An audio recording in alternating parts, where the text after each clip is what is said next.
Who cares about the dinosaurs? Prehistoric Kingdom is a diorama and world builder, and you guys can't convince me otherwise. Because today we're building a flower shop where I went to the level of detail that I built a pen to scale. Anyways, before we get started with the actual video, don't forget to hit the like and subscribe button, and now let's see why I built a pen.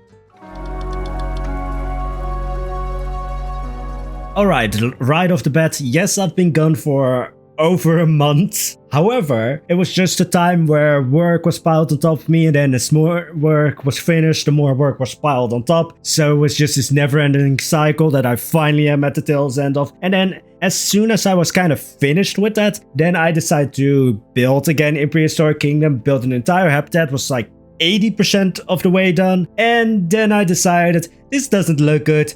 Delete everything.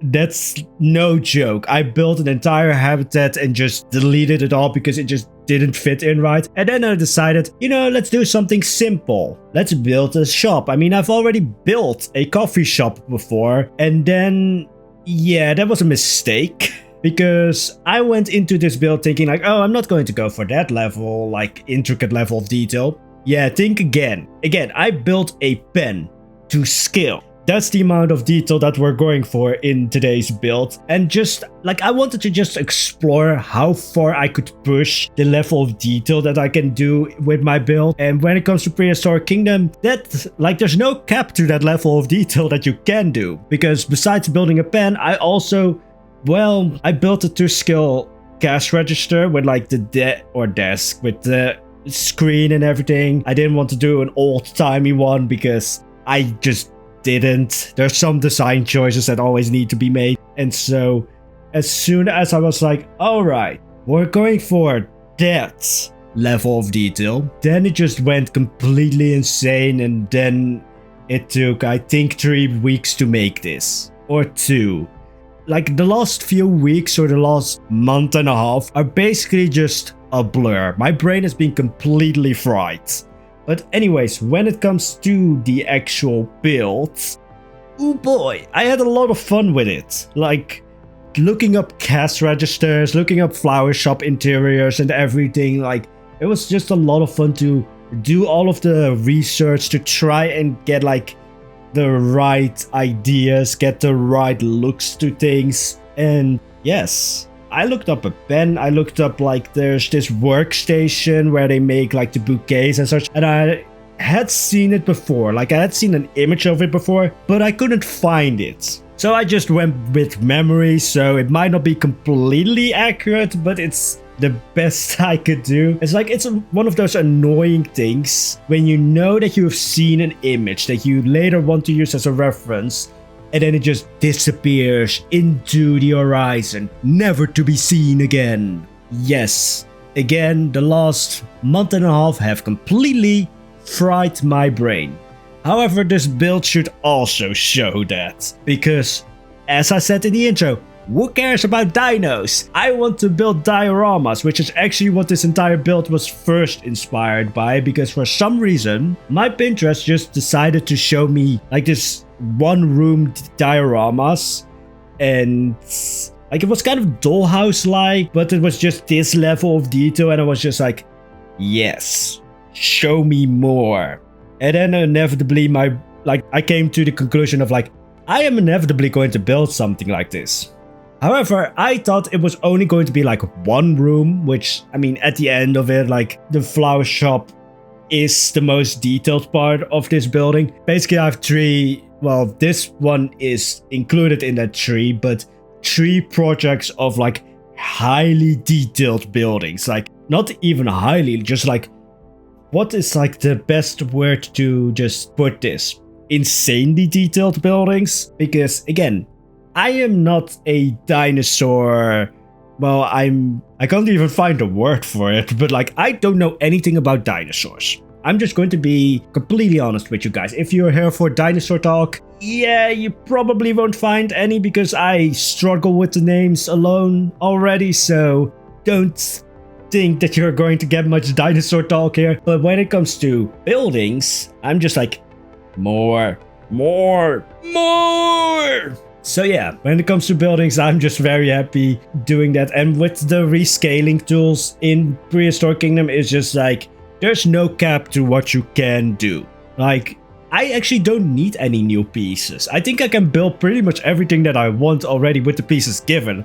Of course, props would be very nice. Like, more props are always nice because then I won't spend 2 days trying to build a cash register and then the receipt printer. And I mean, you can already see it in the desk that I'm building, or not the desk, what is it called again? Like, I had the word for it right before I started with the video. It's not the desk, it's the counter. Like the counter for the shop. I put tiny pages in one of the drawers because I was just like, I want this level of detail. I want one of the drawers to be open. Actually, even have the railings on the sides of the drawer because, like, of course, when it comes to drawers, there's always these railings so that you can, like, you know, so that it works. I even put in those.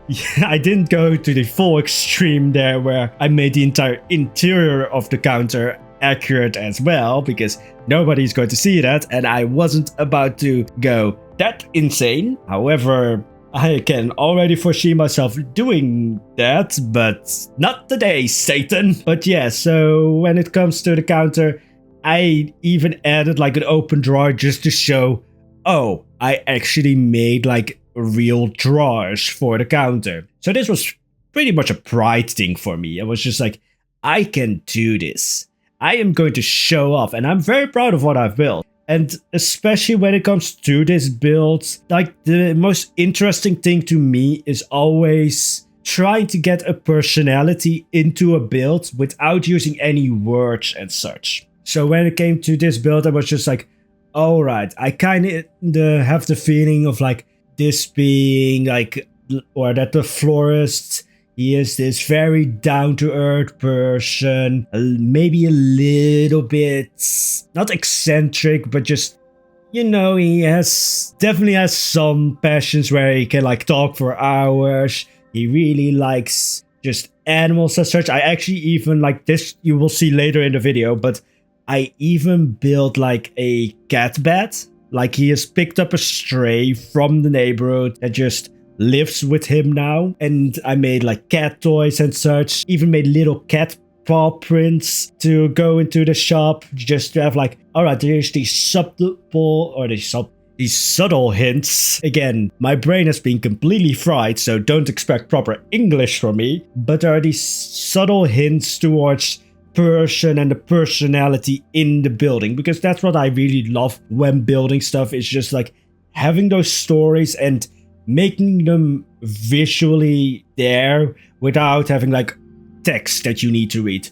Because just look at any place you are right now, or well, actually to make it simpler, look at your room or your house or your apartment or wherever you're living. Most of the time you yourself will not pick up on these tiny things that show your personality, but if anyone else with like a keen eye looks around, they can like just like pick apart your personality from where you live. And so I wanted to do that with this build, to pick a personality, pick like a story or make a story up, and then try and visualize that in a build without using any words. I actually wanted to like put like the letters of the shop on the shop window, which is a little bit weird, or at least, well, putting the name of the shop on the shop window is not weird, but it's kind of weird looking with the letters that we already have in the game, and I'm not going to make my own letters or my own font for this building. And I was just like, yeah, it doesn't really need it. If I can like make this build good enough, it will have a voice without needing any words. So I was just like, all right, these little tiny details. He's an animal lover, so there's a cat bed from a stray that just randomly walked into his shop and now just is his cat. That's how cats choose you, actually. Like, you don't choose the cat chooses you. I don't know why I went on that small little cat tangent, but anyway, back to the actual build. So it was just really fun to go to this level of detail, because then you can really show that personality. And it's a lot of the times when it comes to builds and making them feel alive, so not necessarily have a personality, but just making them feel alive, there's also the component of making it imperfect. Because if you build something completely perfect, then it very quickly looks very stale, very hospitally. Like it will look like those photos from like newly built apartments or houses as such. Like right after they've finished building the house or the apartment or whatever, they will of course make photos or have these images to try and sell you the apartment or the building or whatever. And it's usually like it's the perfect image. Like there's no dirt anywhere. There's no like everything is just like straight and just like pushed up against the walls, and there's no amount of like small little imperfections. And if you look around your room or your house and such, again, there's these tiny imperfections that make things look alive. Like, oh, maybe there's a shirt on the floor that you then pick up to use in a stream. Or there is like a trash can that is kind of off to the side, but it's not really nicely pushed into the corner. Or there's like this little bit of dirt. In the case of this like flower shop, that there's this little bit of dirt next to the potted plants that was missed when cleaning. Like there's always these tiny little imperfections, but that really give the build character, that really makes it feel lived in. And yes, I am really, really proud of my little cat pet. I already named the cat. Like I think I put it on Twitter, like Orion. Yeah, Orion. Like I like naming animals after like a Greek mythological figures. I also built like a little tiny mouse as like a cat toy because I don't know where my head was at that time. It was actually not that late. Like the one thing that has improved over those 1.5 months of time is my sleeping schedule. Because beforehand I would basically wake up at like 2 a.m. and start building. Now I just sleep through the night and it's weird. It's like, oh, this is what it feels like to be like completely awake and such. Weird. Because most of the time I was just like slightly, not fully mentally awake, but at that like weird place where you feel awake, but at the same time you could do with like a 5-hour nap. Let's not joke around. It's a 12-hour nap that you want. There's a lot of things like, oh yeah, I didn't have time for making videos. My brain is completely fried after those 1.5 months. But my sleeping schedule's perfect right now. Which might be also the reason why, for this voiceover, like thinking back of everything that I've said, why I'm a little bit like high energy today.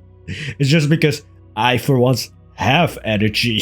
Anyways, back to the actual build, because I went off a tangent and now I have no idea what I said before, so we're just going to restart in a way. But yeah, I made this cash register. I made a lot of tiny things that like, I made paintings, paintings, they're not really paintings, they're kind of more like 3D art, but they are supposed to be paintings, because I'm kind of like always like changing my mind on the name of the florist. Lately, I've just called him Oliver for the whole time. In my head, the florist is named Oliver. He really likes animals. He has this cat Orion, and if he could, he would definitely have 3 more. For some reason, I immediately just tack a name to it. But that's just again fun. But there's a lot of like tiny things that I built that are just like, oh yeah, I can build this actually. Like maybe that's the reason why I've gone so much into interiors in Prehistoric Kingdom versus Plan 2, because in Plan 2 I did the bare minimum when it came to interiors. In Prehistoric Kingdom it's just like everything can be made. I made a cash register. If you look to the side, there is a pen. There's a 2-scale pen. And yes, I don't think I actually put light switches in actually. Oh god. All of my builds now just will not have light switches.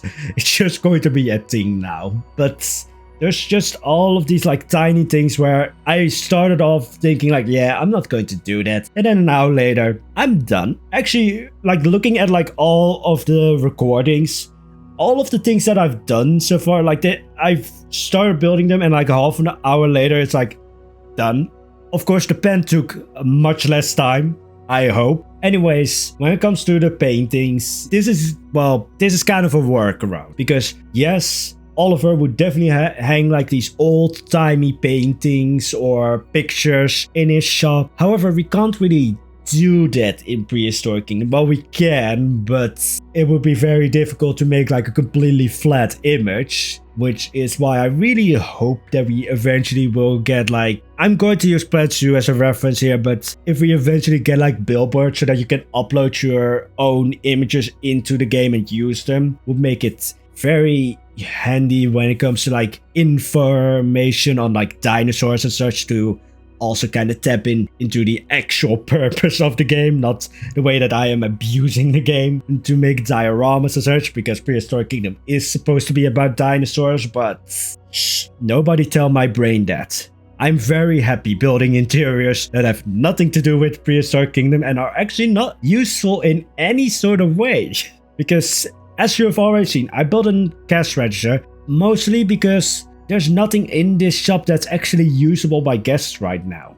Like, there's no actual shop in here, it just looks like it. Because, yeah, there's no shop that can really work well with a flower shop. I don't think any zoo sells flowers. I know now for sure that there's someone down below in the comments saying, but my zoo or my park nearby sells flowers. Let me know, actually. I'm very interested if any zoo or park sells flowers. I think this, like, Andros is just a weird place when it comes to just, like, it's a island with a village that's kind of independent from the park, but is completely engulfed in the park at the same time. Andros is just a weird place. I mean, with the castle and everything. For one thing, I was really thinking, like, should Andros, like, how does it go with like clothes and such? Like, would I have just like a tailor or a seamstress living there? Like, would everybody get their clothes like custom made, or do they import that stuff? Now I want to build a clothes shop. God damn it. Anyway, then I went to the rooftop when it came to building, because I mean, it had a flat roof and Oliver is going to use his flat roof to, you know, grow the flowers that he sells or the plants that he sells, but also to just like chill out with Orion on his lap in the evening. Maybe do some yoga. Nah, Oliver doesn't seem like the guy to enjoy yoga. I'm really just thinking of Oliver as like this really buff guy, but also just like the biggest teddy bear in the world. That's how I think of Oliver. And yes, you're never going to see Oliver, but it's just like a story that I keep in my brain to make sure that I can like personalize the build, make it so that it feels like somebody is actually living there. By keeping like a person and a personality in mind, it makes it so much easier to be like, oh yeah, this actually, like, Oliver wouldn't want to do that. Oh yeah, Orion would definitely knock those vases over, so Oliver is probably smart enough to not put vases there or there or there. Anyways, when it came to the rooftop, or the, rooftop, I wanted to put a clothesline in, but here's another point of how you should build or what you should consider building. Leave empty space. Because with the rooftop, it was very quickly becoming very full. And there's not really a bad thing about like, oh, you know, it's quickly filling up. But it can very quickly fall off balance. Because when it comes to building, there is this balance that I at least keep in mind, where I need some empty space. So that all of like the chaos and all of the stuff kind of blends in nicely. And so that you don't like, that basically you don't strain your eyes everywhere that you look. That there are these calm places where there's just nothing. Where there's just like, oh, it's just a plain wall. Or maybe there's one chair but nothing else. Like, it's one of those places where you don't really need much. So there was this idea of like, oh, a clothesline. Where am I going to put it? In the one empty space that I have remaining. Yeah, maybe not do that. But anyway, that's the build for today's video. And I hope to be back next week. However, when it comes to my schedule, it's just like throwing darts at a calendar. You never know where it will land. I mean, I'm going to be gone for the weekend, so I won't be able to build then. I have no idea. But anyways, if you enjoyed this video and just the chaos that just emanated from this voiceover, let me know down below in the comments what you liked about it. Don't forget to hit the like and subscribe button if you did like the video. There's also the notification button, but that one is just as broken as my schedule. And have a wonderful day, guys. Bye-bye.